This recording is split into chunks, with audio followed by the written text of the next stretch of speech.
বিভীষিকার স্মৃতি দিবস হিসেবে ঘোষণা করলেন প্রধানমন্ত্রী নরেন্দ্র মোদী। এই দেশ যখন গঠন হয়েছিল, স্বাধীন যখন হয়েছিল, তখন এই বিজেপি পার্টি ব্রিটিশের দালালি করে বলেছিল যে মহাত্মা গান্ধীর ভারত ছাড়ো আন্দোলনে আমরা যোগদান করছি না। এই বিজেপি পার্টি বলেছিল ভারতবর্ষের স্বাধীনতা পতাকা মানছি না, ভারতবর্ষের সংবিধান মানছি না।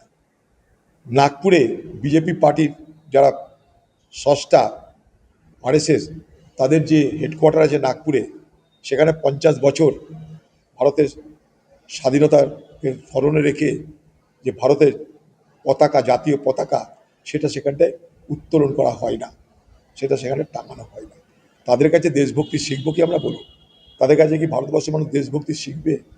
বিজেপি পার্টির একটা নেতার নাম বলুন যারা ভারতবর্ষের স্বাধীনতা সংগ্রামে প্রাণ ত্যাগ করেছে, শহীদ হয়েছে, একটা লোকের নাম বলুন। বলো আর না। হ্যাঁ, আজকে এক বছর পূর্ণ হলো, তার জন্য প্রতিবাদ হবে। সেই প্রতিবাদে আমি অংশগ্রহণ করব। এক, অভয়ার পরিবারের প্রতি আমার সহানুভূতি শুধু নয়, সমর্থন এবং সক্রিয় সমর্থন তাদের প্রতি আছে। তারা দিল্লিতে গেছিল, আমি ফোন করে তারা কেমন আছে অন্তত খোঁজ নিয়েছি।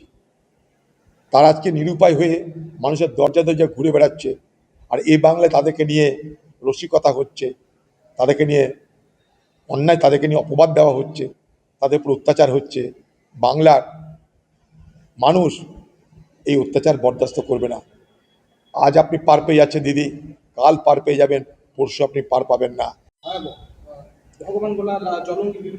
দেখুন, এই পশ্চিমবঙ্গের দুটো হচ্ছে অভিশাপ, একটা ভাঙন আর একটা প্লাবন।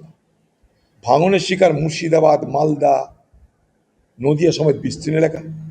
প্লাবনের শিকার দক্ষিণবঙ্গ। সারা বছর বন্যা হবে, সারা বছর ভাঙন হবে।